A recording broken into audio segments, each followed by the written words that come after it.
करे शुरू। चलिए शुरू करते हैं। तो भैया आज हम गए थे मार्केट, तो एक्सीडेंटली तो नहीं कह सकते, बट कोइंसिडेंस ऐसा हुआ कि मैं एप्पल के शोरूम चला गया। मेरे एक मित्र को टेम्पर लगवाना था, तो वहाँ पे एक एप्पल का शोरूम है, मैं वहाँ चला गया। तो उन्होंने लकीली आज डेमो केस में लगाया हुआ था एप्पल प्रो और 12, I mean the 12 pro and the 12। तो भाई मैंने दोनों फ़ोन उठाए, गजब की फील थी, गजब का स्क्रीन था भाई, मज़ा इंटू 100 हो गया। तो जो लोग 11 चला रहे हैं, अगर वो अपग्रेड करना चाहते हैं तो वो कर सकते हैं फॉर श्योर। ऐसा कुछ नहीं है कि सेम ही चीज़ है, थोड़ी अलग चीज़ है, और बॉक्स डिज़ाइन तो बहुत बढ़िया है। तो अगर आप अपग्रेड करने की सोच रहे हो तो कर सकते हो, नो डाउट। और वहाँ हमें मिल गया एक छोटा सा बॉक्स, और वो बॉक्स मिल गया तो अनबॉक्सिंग तो होगी। तो चलिए पहले उसकी अनबॉक्सिंग करते हैं, फिर हम बात करते हैं एप्पल फ़ोन के बारे में कि कौन सा फ़ोन आपको लेना चाहिए। क्योंकि यार इस बार लीप ईयर बोल के एप्पल प्रो ने 4 फ़ोन लॉन्च कर दिए और बहुत कन्फ्यूजन हो रही है। तो ऐसा कोई बात नहीं है, कोई कन्फ्यूजन नहीं है, बस 5 मिनट दो, अभी बताता हूँ कौन सा फ़ोन लेना है तुम लोगों ने। तो ये है वो छोटा सा बॉक्स, देख सकते हो, ये 3.5 जैक टू लाइटनिंग है। क्योंकि मैंने यार माइक मंगाया है थोड़ा ऑडियो क्वालिटी बेटर करने के लिए। तो जो 6X मेरे पास था, 6S, उसमें तो जैक आ जाता था 3.5 का, तो वो यूनिवर्सल टाइप था, मैं कोई भी ईयरफोन या कुछ भी लगा देता था।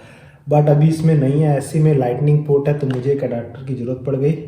तो आप देख सकते हो मुझे ये खरीदना पड़ा। तो चलो पहले इसकी करते हैं फटाफट से अनबॉक्सिंग, देखते हैं कैसा प्रोडक्ट है, फिर हम चलते हैं अपने एप्पल पे। ये हमने खोला और हमने क्या किया, ये हमने इसको खींचा, ये आया बाहर, और ये इत्तू सा हमारा एडाप्टर। वाह वाह वाह वाह, है तो छोटा सा, फील प्रीमियम है। बस मुझे डर है कि ये टूट न जाए मेरे हाथ से। तो भाई देखो, ये रहा, ये 900 का है, ठीक है, 3.5 mm and then the lightning port.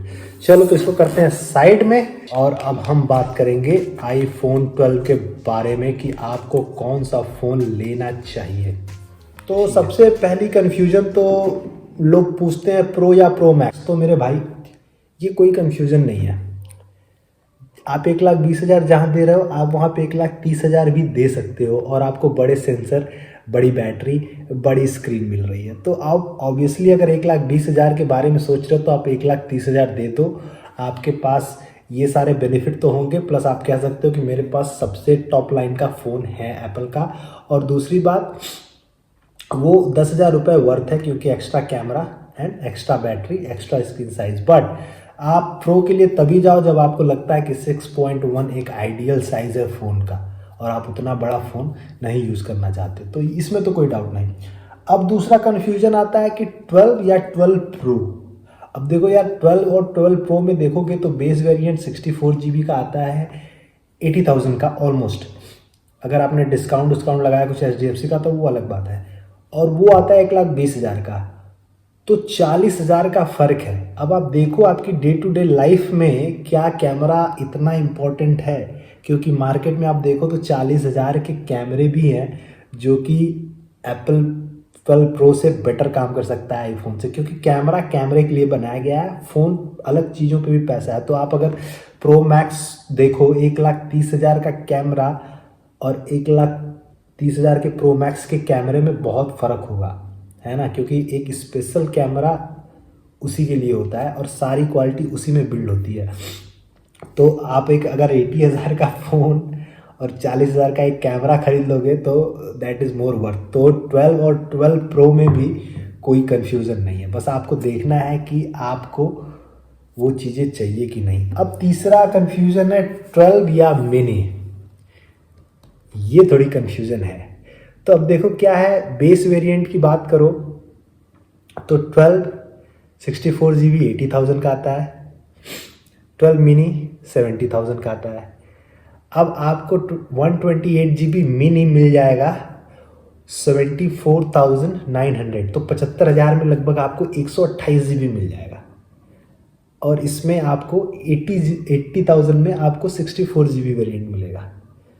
तो अगर इन केस आपको लगता है कि नहीं स्टोरेज ज़्यादा है, क्योंकि देखो तो ऑलमोस्ट स्पेसिफिकेशन सेम है, बस स्क्रीन साइज छोटी है, थोड़ी बैटरी छोटी है। तो अगर आपको स्पेस ज़्यादा चाहिए, ऑब्वियसली अगर आप रिकॉर्डिंग या फ़ोटो वो ज़्यादा खींचते हैं, ज़्यादा रखते हैं, तो 76,000 में 75,000 में 12 मिनी एक बेटर डील है। But in case you still feel कि 6.1 इज़ आइडियल फ़ोन साइज़, तो आप 12 के लिए जाओ, है ना। अब मेरे केस में देखो, मेरे पास ऐसी है, मेरे पास एक ऑलरेडी छोटा स्क्रीन का फ़ोन है। अब मैं मिनी खरीदूंगा तो शायद मेरे लिए वो चीज़ ना हो, क्योंकि ऑलरेडी वो उस साइज़ का फ़ोन है। तो मैं 12 के लिए जाऊंगा, क्योंकि वो एक 6.1 का मेरे पास फ़ोन हो जाएगा। मेरे पास MI का Redmi 7 Note Pro है 6.1 इंच का। उसमें लोग बोलते थे, जब मैं ऐसे ही लेने जा रहा था तो मुझे लगता था शायद मैं 6.1 इंच इतने दिन से चला रहा हूँ, तो मे बी मुझे अब बेजल वाले छोटी स्क्रीन अच्छी ना लगे। बट एप्पल की क्वालिटी ऐसी है आईफोन्स की, आप चाहे छोटी स्क्रीन देखो चाहे बड़ी स्क्रीन देखो, मज़ा इंटू 100 तो होना ही होना है, समझ रहे हो। तो अगर स्मार्ट डील देखो तो 75,000 में आप 128 GB का आईफोन मिनी ले सकते हो, और वरना आईफोन 12 आप चाह सकते हो। फिर आप देखो, अगर आपके पास पैसे ही पैसे हैं तो भाई प्रो तो मत लो, प्रो मैक्स ले लो। प्रो आप तभी लो जब आप स्क्रीन के लिए बहुत वो कि नहीं 6.1 ही चाहिए, बड़ा नहीं चाहिए। अब ओवरऑल अगर कंपैरिजन देखो कि मैं क्या बोलूं, कि मतलब मैं क्या सोचता हूं कि हमें कौन सा फ़ोन लेना चाहिए, भले आपका बजट है या नहीं है, तो मैं बोलूँगा कि आप 12 ले लो जो बेस होता है। क्योंकि देखो यार, जो मेन अपग्रेड होता है वो बेस में ही रहता है। जैसे तुम्हारा चिपसेट 5G, ये ऑल चीज़ें, ये सभी चीज़ें हैं उसमें प्रो 12 में, है ना। बाकी आप एक्स्ट्रा पैसा किसका देते हैं, कैमरे का, लाइडर स्कैनर, थोड़ी बड़ी बैटरी, बड़ी स्क्रीन, क्या ये उतनी इंपॉर्टेंट है, आपको देखना पड़ेगा। क्योंकि होगा क्या, नेक्स्ट ईयर आईफोन 13 आ जाएगा, फिर अगले ईयर आईफोन 14 आ जाएगा।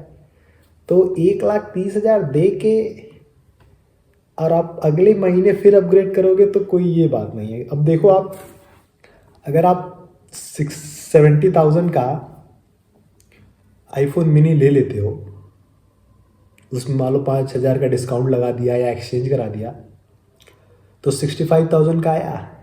अब 65 का डबल करो, कितना हुआ, 5 5 10 6 6 12 1 13, 1,30,000।